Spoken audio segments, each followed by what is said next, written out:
Þá höldum við áfram með þetta og tengingum þetta núna meira í praktík yfir það hvernig við notum þá og framkomum þessi HTTP-kött í gegnum JavaScript forritin okkar. En fyrst skulum við aðeins skoða hvað JSON er. En JSON er stytting á JavaScript Object Notation og er gagnaformat sem að hefur það markmið að vera bæði auðvelt að lesa og skrifa fyrir bæði menn og vélar. Þannig að þetta byggir á JavaScript objectum og hvernig þeir eru settir fram, hvernig notationið á þeim eru og notar í raun það að við höfum þessa almennu gagnastruktúra í JavaScript og getum gert þetta í raun almennt til þess að geta búið þá til format sem við getum í raun hort á sem manneskjur. Við getum lesið úr og við getum skilið hvað er í gangi og við getum í raun látið JavaScript parsera eða þýðendur, túlka, vinna úr þeim og fá upp eitthvað sem við getum túlkað sem gögn og farið í gegnum og gert eitthvað við. En þessir almennu gagnastruktúrar eru þessi heiti, gildi, pör, key values sem við notum þá í raun JavaScript hluti til þess að representa og svo röðum listum sem er þá í raun kallað array eða vektor og fleira í ýmsum forritunarmálum. Það er samt munur á í raun JSON og JavaScript hlutum og allir líklega verða að vera strengir þó svo að þeir geti í raun verið bara staðið berir í JavaScript og það er þá út af fráteknum orðum eins og class eða continue eða break eða eitthvað svoleiðis. Strengirnir verða allir skilgreindir með gæsalöppum, ekki með hinum aðferðum sem við getum notað í JavaScript. Það eru takmarkanir á því hvernig tölur geta verið representaðar. Það eru yfirleitt bara tölur eða þá exponent útgáfan af tölum. Við getum ekki sett allar típur, við getum ekki sett undefined eða regexp eða date í JSON-ið okkar. Þannig að hér er dæmi JSON sem inniheldur þá í raun hlut, sem inniheldur streng, boolean, tölu, annan streng og inn í honum í raun strengi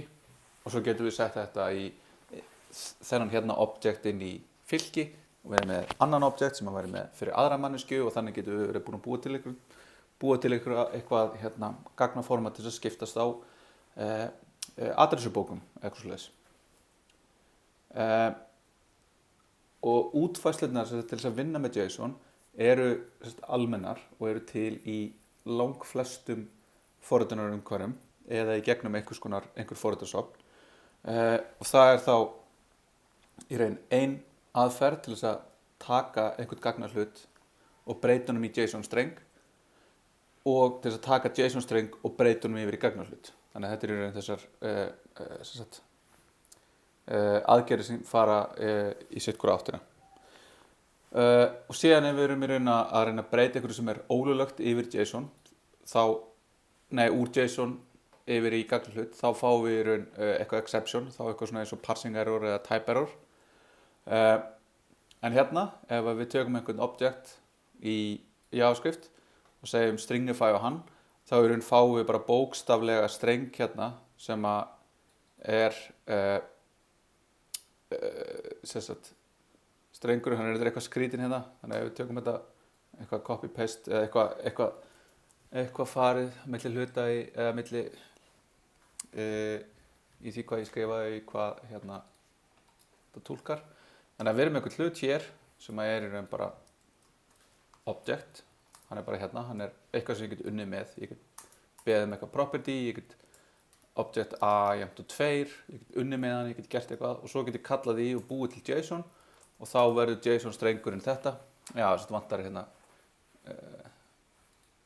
hafa ekki verið fyrsta Þannig að þá verður það object byrjar, gæsalappir utan lykilinn, gildið, lykill, gildi, lykill, object, lykill og array. Og þannig getum við síðan tekið þennan streng, sent hann eitthvað og fengið svo tilbaka gögn, afpakkað þeim gögnum og unnið með þau. Og þetta er það sem gerist bara rosalega mikið í því þegar við erum með einhver 2 tölvukerfi sem eru að tala saman, þá yfirleitt nota þau núna JSON á að vera XML, en núna bara JSON, þar sem ég bý til eitthvað request, senda það á eitthvað server, serverinn vinnur úr requestinu, sendir mér eitthvað gögn tilbaka og allt fyrir þetta fram á JSON yfir HTTP. Síðan ef við reynum að gera eitthvað svona, eins og parsa eitthvað sem er ókláraður strengur eða hefur einhverja villur, þá fáum við bara exception. Þannig að þá viljum við setja JSON parsu okkar inn í try-catch til þess að það stöði ekki keysluna forritunum okkar. En þetta sem sagt kemur allt til frá Douglas Crockford sem skilgreindi þetta, og við getum skoðað það sami og gerði hérna JS-lint sem við tölum í seinasta tíma. Og hér sem sagt BNF, ég held að sé ekki EBNF, Bowers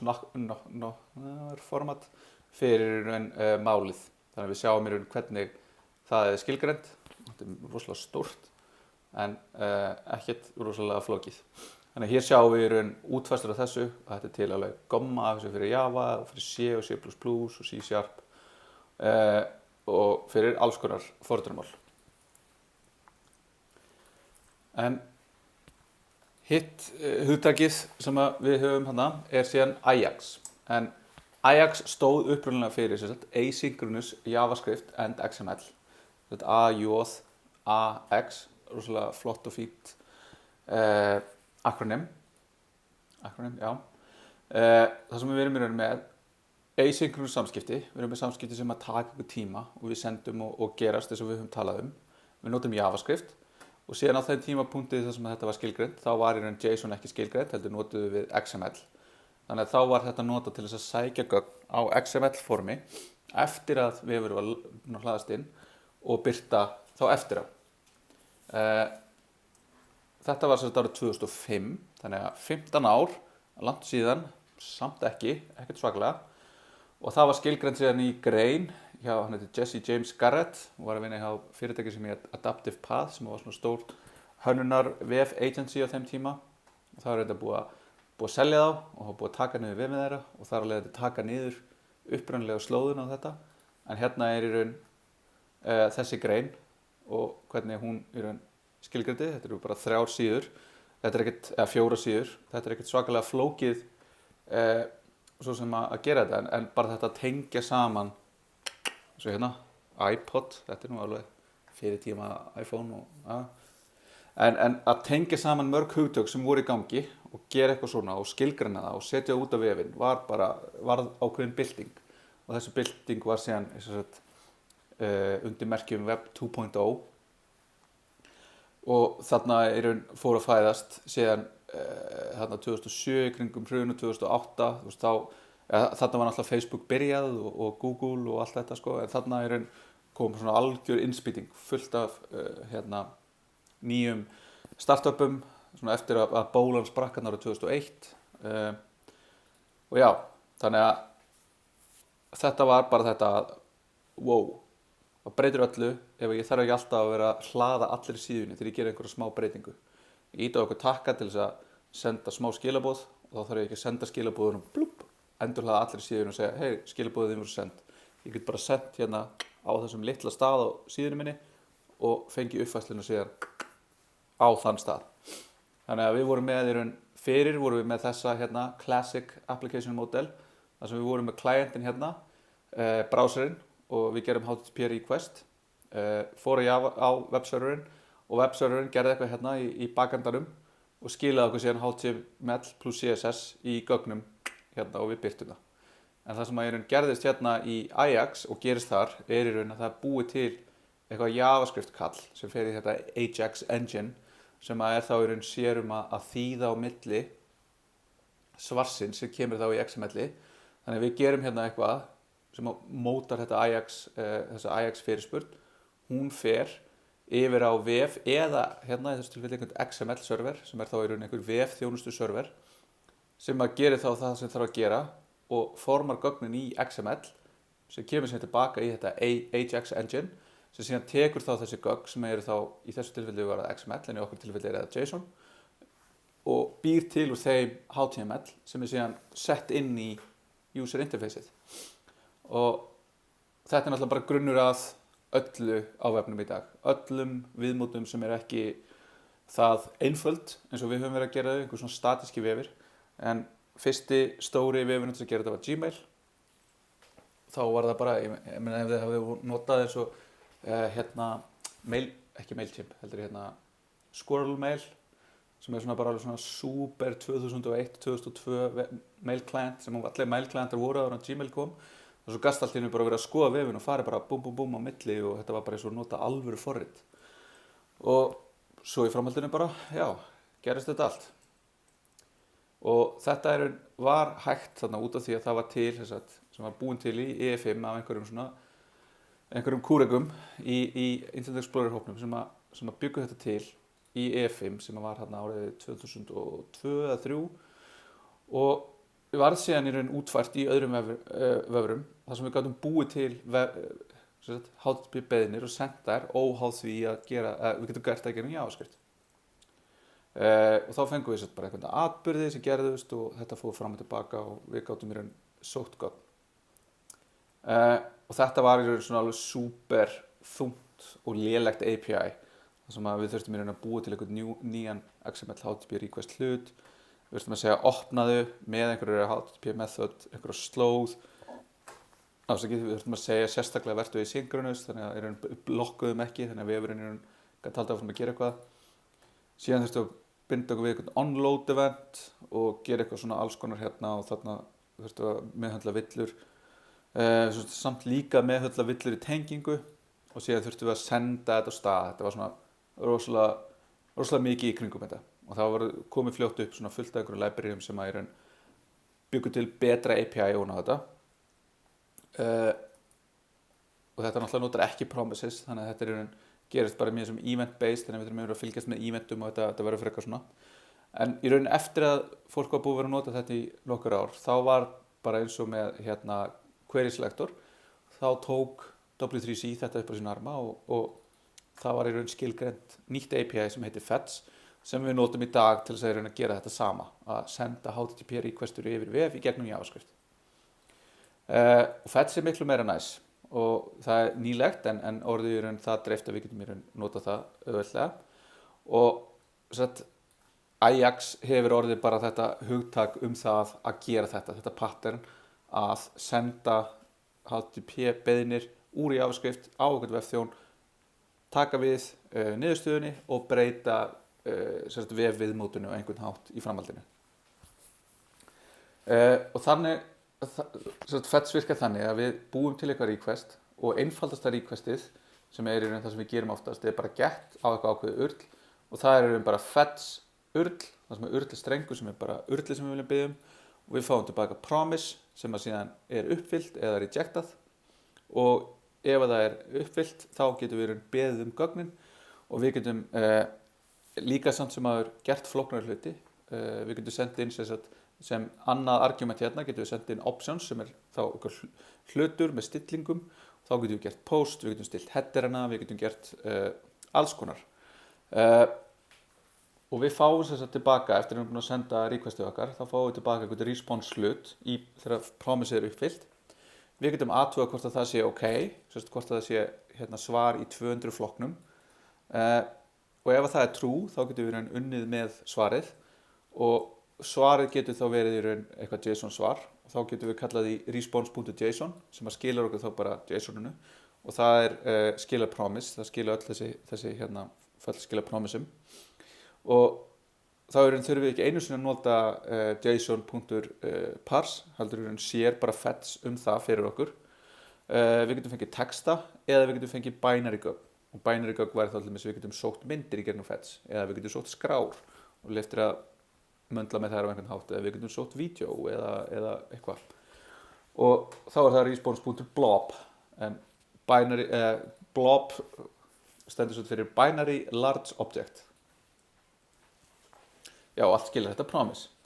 Þannig að þá fáum við sama fyrir dæmið áðan þar sem að væri með einhverju fullt af einhverjum on error, on eitthvað þá segjum við fetch á eitthvað url fáum tilbaka promise og við segjum ef að og þegar það í raun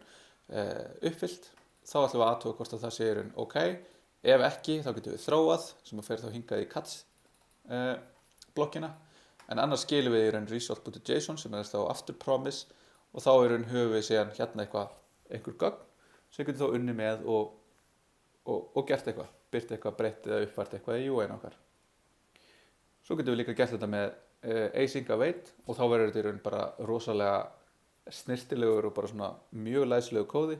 sem við erum bara með eitthvað result sem við ætlum að reyna að fylla inn í. Við reynum að fylla inn í það með því að veita fetch á urlið okkar. Ef það kemur upp villa þá getum við loggað eða gert eitthvað við villin okkar, skilum einhverjum gögnum hvort sem það er null eða við gætum þróað og látið þá það sem kallar í fetch data katsa hjá okkur. Ef þetta er í lagi þá skilum við result.json og þá út af því að þetta er asynchronous þá það er svo sem kallar í þetta að nota await á kalli þetta fall til þess að fá þau gögn tilbaka og síðan að lokum þá skilum við null ef að þetta hérna var ekki rétt og þá erum við sama á hér að ákveða hvernig við viðhöndlum villur. Síðan ef við viljum fara að gera eitthvað flóknara þá getum við sendt gögn, þannig að við getum búið til post, þannig að við getum sendt form í gegnum þetta. Við getum skilgreint hvernig kass á að hegða sér þá hvort að það er að sleppa því að nota kass í gegnum það þegar við sendum þetta request okkar. Við getum skilgreint headerana, hvaða headerar eiga sér að vera til staðar í HTTP requestin okkar og svo sendum við þetta bara aftur nema nú bætum við bara við þessum options hlut. Þannig að mjög þægilegt og gott til að vinna með. En þegar við síðan vinnum með JavaScript og vinnum með fetch og erum að gera þessar beiðnir og erum að gera þessar beiðnir yfir í raun internetið á einhverja vefþjóna sem við stjórnum ekki eða eru einhvers staðar með einhver gögn út í heimi, þá þurfum við að hugsa í raun same origin og CORS. Og þetta er pólisía, svona öryggispólisía sem segir að þegar að það er gerð requesta frá einhverjum client þá megi sú requesta ekki hlaða neinum gögnum frá annarri síðu nema protocol, port og host sé það sama. Og þetta á samt ekki við JavaScript skrár, CSS skrár, myndir og þessar svona grunn vef hluti, JPEG myndir, PNG myndir, GIF myndir og þess aftar. Þetta þýðir ef við erum að gera requestu frá einhverju undirléni þá megum við sækja inn gögn á það undirlén en við mættum ekki senda það á eitthvað annað undirlén þó svo að það sé á sama vefþjón. Þetta er í raun svona frekar flóknar, ekki það flóknar en svona mjög skiljanlegar reglur og skiljanlegur protokoll af því að ef að þetta væri ekki svona þá gætu við gert ýmsa skringilega hluti. En þegar við viljum í raun leyfa þetta þá þurfum við sérstaklega að segja það og þá þurfum við í raun að segja það með því að skilgreina CORS headera eða Cross Origin Resource Sharing sem þýðir að við segjum hérna já, ég sem vefþjónn vill leyfa þessa leið til þess að gögn séu sótt af öðrum frá öðrum stöðum, frá öðrum klientum eða öðrum originum og þá getum við tiltekið hvernig það virkar. Af því að ef við værum ekki með þetta og þetta mætti í raun almennt, ég mætti gera requestu þegar þú ferð inn á oli.is og þú ert að skoða eitthvað þar, þá leiðu þú gerir það, þá ætla ég að prófa að gera fetch request á banki.is reikningar yfirlit. Af því ég veit að það skila JSON, af því að ég er bara búin að prófa og skoða þann vef og ég veit að þegar þú kemur inn að þú ert þá í raun, ef þú ert viðskiptavinur hjá banka.is og þá gæti þú verið tengdur inn þar og þá gæti ég í raun gert það í þínu nafni og fengið tilbaka upplýsingarnar þínar úr af þessum vef og gæti þá í raun nota það til þess að gera eitthvað. Og þó svo að það var ekki nema 0,1% af heimsóknum, bara ef ég fæ nógu margar heimsóknir á endanum inn í fáingut sem loggaður inn í bankann sinn á sama tíma og ég myndi þá í raun geta fengið einhverjar upplýsingar sem ég á ekki að vera að fá. Samt sem maður er í raun CORS og same origin policy að stoppa þetta gert, en það gera þetta miklu ólíklegra af því að við þurfum í raun alltaf að opna hurðina, við erum alltaf að segja já, við ætlum að leyfa þetta. En sem sagt, þegar við setjum upp kors, og við svo sem þurfum ekki að gera það núna, en við getum lent í því þegar við fyrir að reyna að ná í einhver svona gögn, að gögnin bara kom ekki og vafurinn okkar segja bara eitthvað, nepp, þetta er hérna same origin policy, hann er brotinn, þú máttu þetta ekki. Þá er í raun verið að skilgreina hvaða gögn, hvaða aðferðir, hvaða headerar og hvaða domain með að gera þetta. Þannig að við getum sagt til dæmis access control allow origin og þá getum við sagt eitthvað ákveðið origin. Það er til dæmis ef við erum með einn vef og það er einhver annar vefur sem við eigum sem má sækja þessi gögn, þá getum við skilgreint hann. Eða allir. Við getum ekki sagt einhverju 2 vefir eða 3 vefir, það er annarkvort einn eða allir. Sér getum við sagt hvaða methodur eru leyfðar, þannig að ég má gera í raun get fyrirspurnir á milli, en ég má ekki gera post. Og svo eru þetta fleiri og þetta getur orðið, við getum stillt þetta svolítið svona fine-grained. En þetta er þá hægt að skoða svo sem ef við bara finnum einhver gögn sem að koma frá einhverju JSON og við getum skoða hvernig það er. Eða að við getum, það er svo sem ekkert að vera eitthvað að skoða það nánar, en ég ætla að taka nokkuð dæmi hérna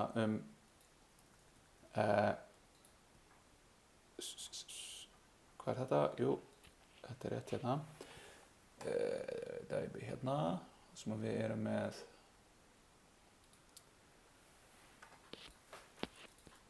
Já, ok, við erum reynda með hérna vísun í apis.is. Þannig að þetta er hérna dæmi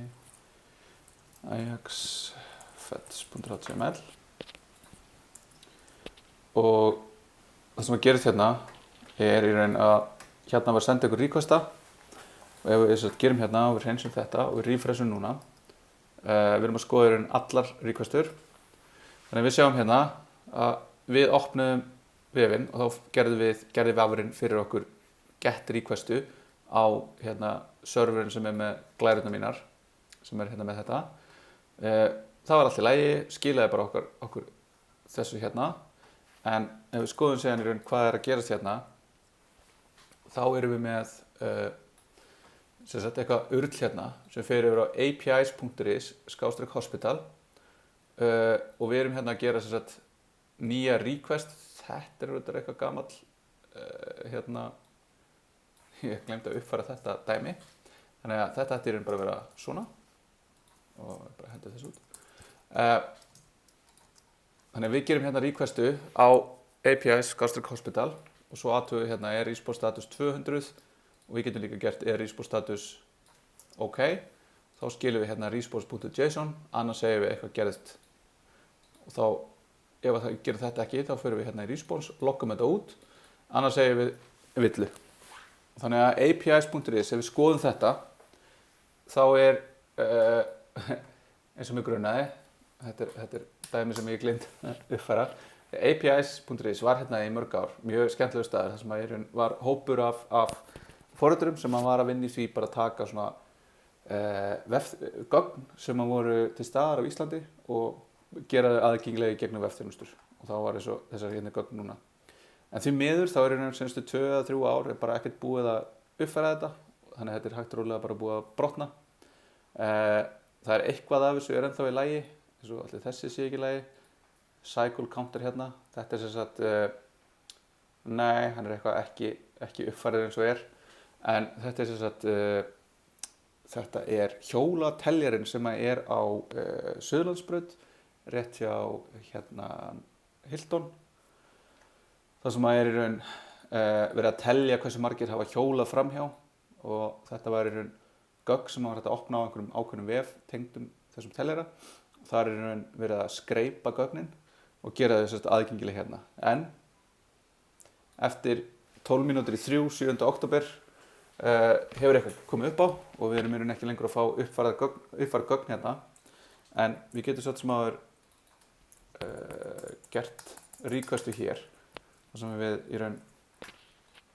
gerum hana og sjáum þá í raun hvað gerist hérna og þá fáum við eitthvað results og results er í raun array og það eru þessi gögn þannig að ég get í raun tekið þessi gögn hérna og ég get fengið þau hingað og ég get síðan í raun gert eitthvað við þau, þannig að ég get í raun búið til mitt eigið viðmót ofan á þessi gögn, og það er þessi afskaplega skemmtilega hugsun það að vera með opin gögn, það sem í raun þú sem annarkvort einhver einstaklingur eða fyrirtæki eða stofnun ert að safna einhverjum gögnum og þau eru bara eitthvað og þú gerir þau aðgengileg og þá kemur í raun bara einhver staðar og segir bara eitthvað, hei, þetta er cool gögn og þetta er cool gögn og ef ég nýti þeim saman hér og gerir svona þá búp, er komið eitthvað nýtt og skemmtilegt. Og það til dæmis, hvað er í bio.is? Er það ennþá til? Fyrir enginn í bíó núna.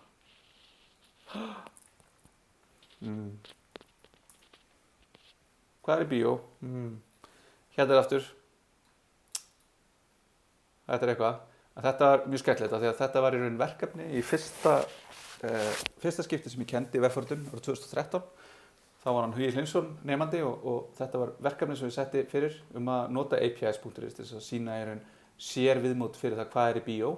og hann í raun hélt bara áfram og hélt áfram til að hann í raun bjó bara til þennan vef og hann var hérna í mörg ár pre-COVID best staður til að fara aðtúa hvað var í bíó. En þetta er svona orðið, já, erfitt að mæla með þessu af því að þetta er í raun ekkert viðhald þarna. Þannig að ef þið hafa áhuga og viljið peka eitthvað upp og gera eitthvað open source þá getið þið farið inn á GitHub fyrir APIs.is og þetta vekja þetta til lífsins. En síðan getum við, já, svo sem ekkert svakalega mikið spennandi svo sem hér frekar. Við skoðum bara dæmum þetta á eftir. Þegar ég tek síminn í dæmi að verkefni frá því fyrra. En já, ég ætla bara að henda mér í næsta efni.